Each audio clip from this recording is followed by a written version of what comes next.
Lovely. You alright, Simon? I'm very well. Lovely to see you. Sheila Simmons, I'm all the way from Woolloomooloo, New South Wales in Australia. I love Britain's Got Talent, and I've always wanted to be on the show, and I've got something really special for you guys tonight, so I'm really excited.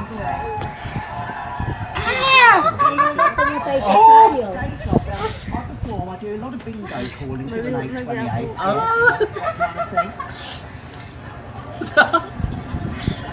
feel like I should give you a word.